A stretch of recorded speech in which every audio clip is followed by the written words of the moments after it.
Hello friends, मैं सुमित अग्रवाल आप लोगों का लिगोमेट चैनल में स्वागत करता हूं। आज हम लोग इंडियन एविडेंस एक्ट में नया टॉपिक पिक करने वाले हैं जो है रेलिवेंट फैक्ट। रेलिवेंट फैक्ट में आज हम सबसे पहले डिस्कस करेंगे रैश जेस्टे के बारे में, जो कि section 6 of Indian evidence act में डिस्कस किया गया है। Section 6 of Indian evidence act कहता है एनी फैक्ट, यानी कि कोई भी फैक्ट, फिजिकल फैक्ट भी हो सकता है, मेंटल फैक्ट भी हो सकता है। सेक्शन 3 में किया था हमने, दो not a fact in issue. वो फैक्ट इन इशू नहीं है। फैक्ट इन इशू क्या है? जो इस्टेब्लिश करता है चार चीजों को, मैंने बताया था आप लोगों को। वो चार चीजें कौन कौन सी हैं एक बार रिवाइज कर लेते हैं। एग्जिस्टेंस, नॉन एग्जिस्टेंस, नेचर और extent of right, liability and disability. तो एनी फैक्ट दो which not a fact in issue is considered to be a part of the same transaction in which the fact in issue is caused, though it may be at the same time or a place or at different times or different places। तो ये कह रहा है कि जो fact है वो fact in issue नहीं है, लेकिन वो फैक्ट उसी ट्रांजैक्शन का एक पार्ट है जिस ट्रांजैक्शन में फैक्ट इन इशू अकर हुआ है। ये जरूरी नहीं है कि वो एक ही समय या एक ही जगह पर हो, वो डिफरेंट प्लेसेस या डिफरेंट टाइम्स में स्प्रेड किया हुआ भी हो सकता है। तो यहाँ पर जो ट्रांजैक्शन है, ट्रांजैक्शन का मतलब है सीरीज ऑफ इवेंट्स से है यहाँ पर, क्योंकि कोई भी मेन फैक्ट होता है, कुछ फैक्ट्स उससे पहले अकर होते हैं, कुछ फैक्ट्स उसके बाद अकर होते हैं। कोई भी मेन फैक्ट कभी आइसोलेशन में नहीं होता। A transaction is in continuity always. तो हम रेलिवेंसी कैसे प्रूव करेंगे सेक्शन 6 के अंदर उस अदर फैक्ट की? तो यहां पर हमें सबसे पहले ये चेक करना पड़ेगा कि जो फैक्ट इन इशू है, the transaction of the fact in issue is how long is said to be continued. जो फैक्ट इन इशू की ट्रांजैक्शन है वो कितनी लंबी चली है। उसके बाद दूसरी चीज हमें ये चेक करनी है कि जो अदर फैक्ट है whether it is a part of the same transaction और नॉट। तो हमें इन दो चीजों को देखना है। तो चलिए हम इसको एग्जांपल की तरह से समझते हैं तो ज्यादा आसानी होगी। मान लेते हैं ए बी का पीछा कर रहा था और जैसे ही बी ने ए को देखा, ए ने अपने जेब से पिस्टल निकाली और बी को शूट कर दिया। बी चिल्लाया, भागने लगा। जब उसने पिस्टल निकाली तो सी एक बाय स्टैंडर था, रोड पर खड़ा हुआ था, वो ये सब देख रहा था। जैसे ही उसने पिस्टल लगा ली और बुलेट का साउंड आया, वो भी भागने लगा। तो ए ने बी का पर गोली चलाई, तो फैक्ट इन इशू है। और बाकी की सारी ट्रांजैक्शन, बी का चिल्लाना और भागना, सी का देखना और भागना, ये सेम ट्रांजैक्शन का पार्ट है। They are relevant under section 6, क्योंकि यहाँ पर जो प्रॉक्सिमिटी ऑफ टाइम है दैट इज वेरी नियर, एक ही समय पर हुई है सारी की सारी चीजें। तो यहाँ पर समझना एकदम आसान है। और जो फैक्ट इन इशू है वो आइसोलेशन में कभी नहीं होता। उससे पहले कुछ फैक्ट होते हैं, कुछ उसके बाद कुछ फैक्ट होते हैं। जैसे मान लीजिए ए ने बी का 2 दिन पहले जो है ए और बी की आपस में लड़ाई हुई थी। फिर 2 दिन के बाद ए ने बी का पीछा किया, बी एक होटल में गया। फिर ए ने बी को देखा होटल में जाते हुए, ए घर पर आया, अपनी पिस्टल निकाली। फिर ए होटल में गया, बी को शूट कर दिया उसने। जब उसने बी को शूट किया तो रेस्टोरेंट में, होटल में क्योस हो गया, लोग इधर उधर भागने लगे, एक पर्सन फेंट भी हो गया, बी को गोली लगी, ए भाग गया वहां से। एम्बुलेंस को बुलाया गया, एक वेटर आया, वेटर ने बी को जो है पानी पिलाया। तो ट्रांजैक्शन कब स्टार्ट हुई? यहाँ पर ट्रांजैक्शन स्टार्ट तब हुई जब ए ने बी का पीछा किया। और सारे की सारे जो इवेंट्स हैं वो एक ही सीरीज में है यहाँ पर। तो ए ने बी का पीछा किया, गोली मारी, वो तो फैक्ट इन इशू हो गया। फिर लोग रेस्टोरेंट में भागने लगे इधर उधर, एम्बुलेंस का आना, वेटर का पानी पिलाना, ये सब जो है रैश जेस्टे के पार्ट हो गए। सेक्शन 6 में ये रेलिवेंट हो जाते हैं। एक एग्जांपल और ले लेते हैं, क्रूअलिटी इन मैरिज का। तो जो क्रूअलिटी इन मैरिज है ये बहुत ही लॉन्ग ड्यूरेशन तक चली, डिफरेंट प्लेसेस तक फैली हुई है। तो जो जरूरी नहीं कि फैक्ट इन इशू जो है एक ही पॉइंट पर हो, ट्रांजैक्शन में कंटिन्यू में spread over a long period of time at a different places. तो जो रॉन्ग होता है हमें उसके नेचर को देखना है, सर्कमस्टांसेस को देखना है। तो जो रॉन्ग है पहली बार कब कमिट हुआ, फैक्टिंग इशू कब स्टार्ट हुआ, जब पहली बार क्रूरलिटी हुई। तो ट्रांजैक्शन का मतलब यहाँ पर हमारा किसी एक इवेंट से नहीं है, सीरीज ऑफ ट्रांजैक्शन से। तो आई थिंक क्लियर होगा यहाँ तक। उसके बाद एक और एग्जांपल के थ्रू समझते हैं इसको। जैसे मान लीजिए ए ने बी को गोली मारी, सी ने देख लिया, सी वहां से भागा डर के मारे, भागते भागते भागते भागते 2 घंटे बाद वो आया और उसने डी को बताया कि ऐसा ऐसा है, ए ने बी को गोली मार दी। ठीक है, तो ये जो सारी की सारी ट्रांजैक्शंस हैं वो रैश एस्टे में कहलाएंगी। लेकिन अगर सी ने देखा, वो भागते भागते हुए आया, घर पर पानी पिया उसने और सो गया, और सुबह उठा वो और उसके बाद उसने डी को बताया कि ऐसा ऐसा हो गया है, तो ये रैश एस्टे का पार्ट नहीं होगा। क्यों नहीं होगा? क्योंकि रैश एस्टे का एक खास बात है वो स्पॉन्टेनिटी की। यहाँ पर फैब्रिकेशन नहीं होना चाहिए, डिजाइन नहीं होना चाहिए ट्रांजैक्शंस में, सोचने का टाइम नहीं मिलना चाहिए। जो सारी की सारी ट्रांजैक्शंस हैं वो एक स्पॉन्टेनिटी में अकर होनी चाहिए। यहाँ पर सी को सोचने का टाइम मिल गया, उसने अपना मेकअप ऑफ माइंड किया, आफ्टर थॉट्स आए उसको, उसके बाद उसने जो है डी को बताया, तो ये रैश एस्टे का पार्ट नहीं होगा यहाँ पर। अब चलिए इसको और क्लैरिटी देने के लिए हमारे पास कुछ डेफिनेशन और केस लॉज हैं। जो रैश एस्टे को है इसको टेलर ने समझाया है। रैश एस्टे का जो कॉन्सेप्ट है वो इंग्लिश लॉ से लिया गया है।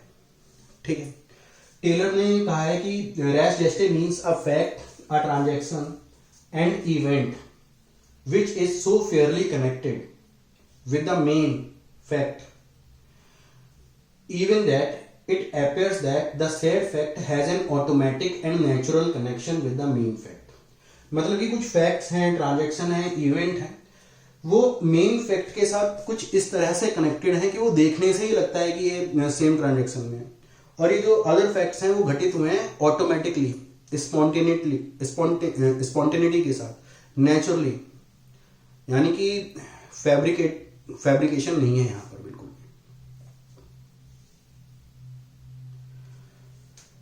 जो मेन फैक्ट होता है वो कभी भी आइसोलेशन में अकर नहीं होता, उसके साथ साथ कुछ अदर फैक्ट्स भी अकर होते हैं। And there is a logical cause and effect relationship between the main fact and the other fact always. तो जो इंग्लिश लॉ के अंदर रैश एस्टे का जो कॉन्सेप्ट है वो बहुत ही ज्यादा ब्रॉड है। इसके अंदर cause and effect relationship, occasion, motive, previous conduct, opportunity, subsequent conduct, ये सब शामिल हो जाता है। लेकिन इंडिया में प्रीवियस कंडक्ट और सब्सिक्वेंट कंडक्ट को इसके अंदर शामिल नहीं किया गया है। अब हम कुछ केस लॉस को लेते हैं। यहाँ पर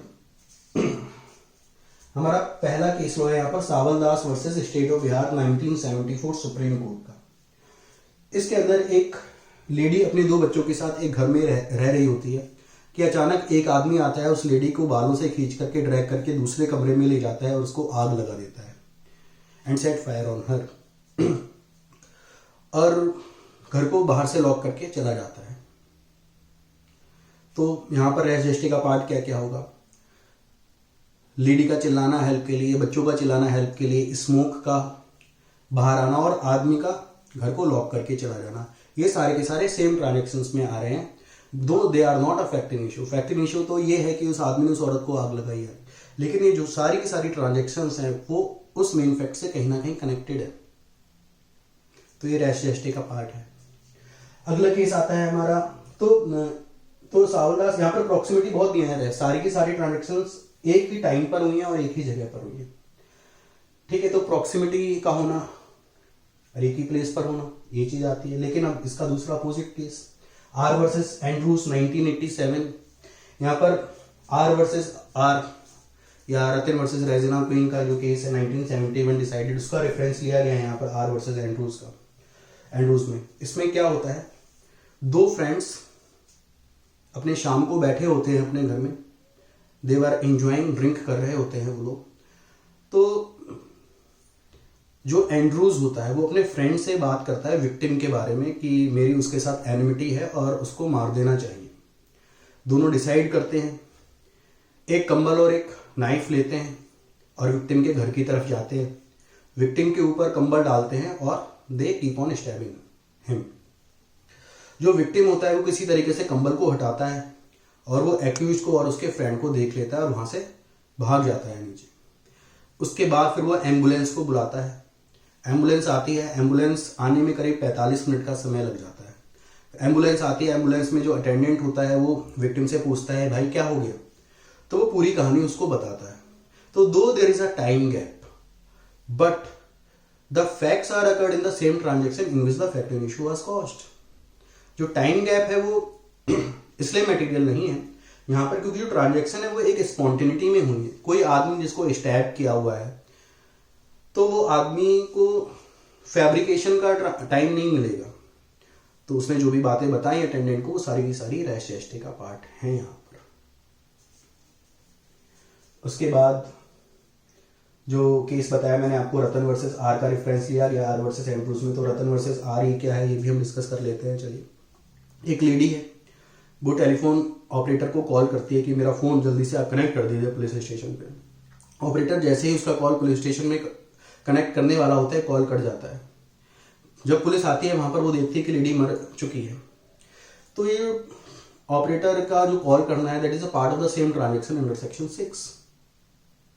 हस्बैंड वहां पर प्ली लेता है कि जो गोली है वो एक्सीडेंटली चल गई, तो ऐसा नहीं होगा क्योंकि उसने पहले कॉल किया। इसका मतलब she was in the premonition that she could be died because of her husband.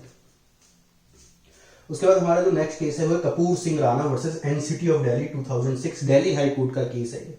ये केस आपके सारे डाउट्स क्लियर कर देगा। इसमें क्या है, एक लेडी है जो विक्टिम है, वो एक्यूज्ड जो कि कपूर सिंह राणा जी हैं, एक्यूज्ड हैं ये। तो जो लेडी है जो विक्टिम है वो एक्यूज्ड के ऑफिस में as a telecom operator job कर रही होती है, टेलीफोन ऑपरेटर जॉब कर रही होती है। तो जो एक्यूज्ड है was used to harass her, sexually harass her. तो एक दिन जो विक्टिम है वो इस बात से परेशान हो जाती है और जॉब छोड़ देती है। फिर वो अपने माँ और भाई के साथ जाकर एक घर में रहने लगती है। जो एक्यूज्ड है he was used to call her again and again कि जॉब ज्वाइन कर लो, मुझसे मिलो आकर के। तो एक दिन क्या होता है, जो माँ है वो अपने बेटे को स्कूल बस से पिक करने के लिए गई हुई होती है। एक्यूज्ड का कॉल आता है विक्टिम के पास, वो कहता है कि मुझसे मिलो आकर के। जो विक्टिम है वो मना कर देती है कि मैं नहीं आ सकती, क्योंकि माँ घर पर नहीं है।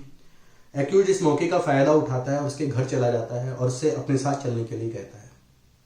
जो विक्टिम है वो मना कर देती है। जो वो मना कर देती है तो इन सारी चीज़ों से परेशान होकर के एक्यूज्ड टॉयलेट में जाता है और वहाँ से एसिड उठाता है और एसिड उसके चेहरे के ऊपर गिरा देता है और वहाँ से भाग जाता है।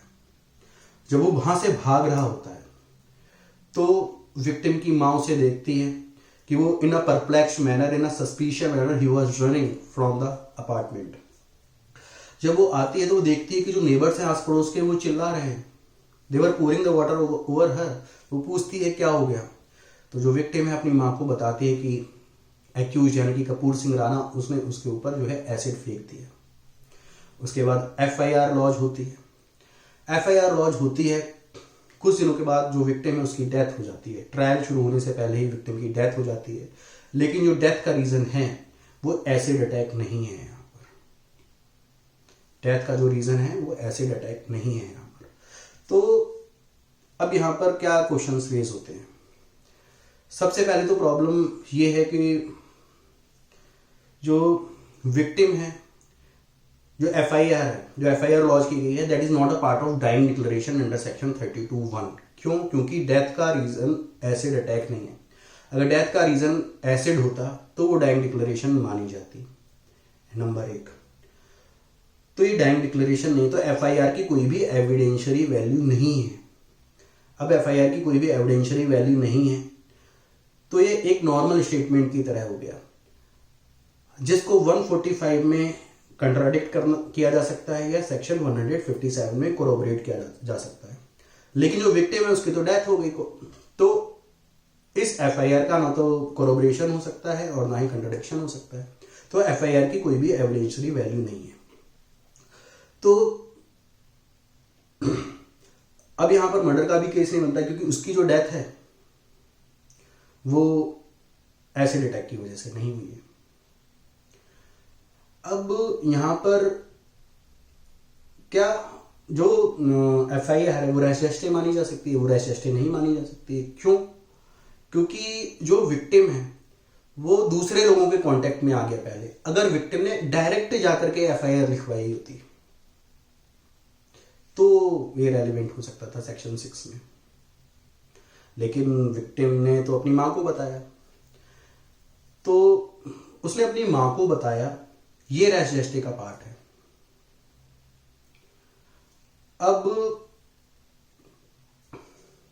जब कोर्ट में केस चलता है तो जो बयान देती है जो मदर कि जब मैं घर आ रही थी अपने बच्चे को पिक करके तो ये एक्यूज्ड है वो घर से बाहर जा रहा था in a suspicious manner, that is a part of res gestae, it's relevant under section 6। उसके बाद विक्टिम का उसको बताना, that is also a part of the res gestae, in the same transaction ये हो रही है सारी की सारी चीजें। उसके बाद ये रैश एस्टे का पार्ट है। उसके बाद आप देखिए जो एक्यूज है उसने भी कोई एक्सप्लेनेशन नहीं दी जब उससे पूछा गया कि आप विक्टिम के घर पर क्या कर रहे थे। उसके बाद जो अपार्टमेंट में रजिस्टर होता है एंट्री का, वो भी एक एविडेंस हो गया। तो यहाँ पर under section 326 for the grievous hurt उसे जो है सजा मिल गई। तो आप लोगों को समझ में आ रहा होगा ना कि सेम ट्रांजेक्शन का मतलब क्या है। कोई इंटरफेरेंस नहीं होना चाहिए अदर पार्टीज का, स्पॉन्टेनिटी होनी चाहिए ट्रांजेक्शन के अंदर। हमें ये देखना है कि जो फैक्ट एंड इशू की जो ट्रांजेक्शन है वो कितनी लंबी चली है, क्योंकि ये डिफरेंट टाइम्स और डिफरेंट प्लेसेस पर स्प्रेड हो सकता है। प्रॉक्सिमिटी इतनी ज़्यादा मैटर नहीं करती है, बस हमें ये देखना है कि जो ट्रांजेक्शन्स हैं वो सारी की सारी एक स्पॉन्टेनिटी में ऑटोमेटिकली कनेक्टेड होनी चाहिए। आई थिंक आप लोगों को क्लियर हो गया होगा। प्लीज़ इस चैनल को ज़्यादा से ज़्यादा शेयर कीजिए, सब्सक्राइब कीजिए और लाइक कीजिए। आपको और कमेंट में बताइए आपको ये वीडियो कैसे लगी। Thank you.